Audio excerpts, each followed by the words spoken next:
The book of Acts is all about the history, the early history of the church. Its beginnings, Acts chapter 2 on the day of Pentecost, and how the church grew and multiplied, and then it started facing persecution.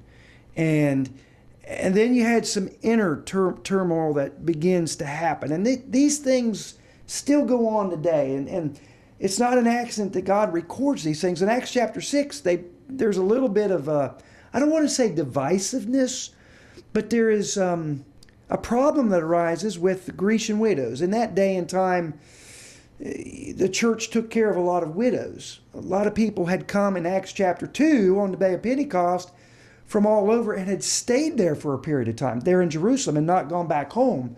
And I think that was good because it gave the church, the early church, time to grow and mature, with the apostles taking the lead in the teaching. And so there was needs that would come up. You have like people like Barnabas and others who were giving, contributing to the work of the church, and that money was being used, laid down at the apostles' feet to help in benevolent works as well as the broadening of the borders of God's kingdom. But in Acts 6, so you have this little bit of turmoil that's quickly dealt with. It wasn't something that the leadership just swept under the rug.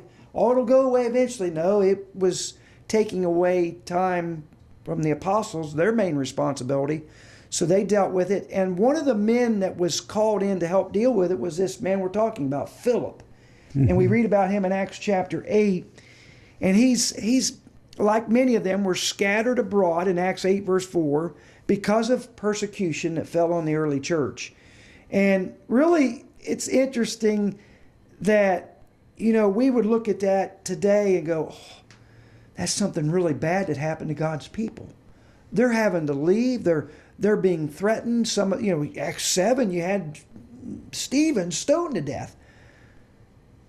But it was really a fulfillment of Acts 1 verse 8 when Jesus said, you'll be witnesses of me beginning in Jerusalem, Judea, Samaria, and the othermost parts of the world.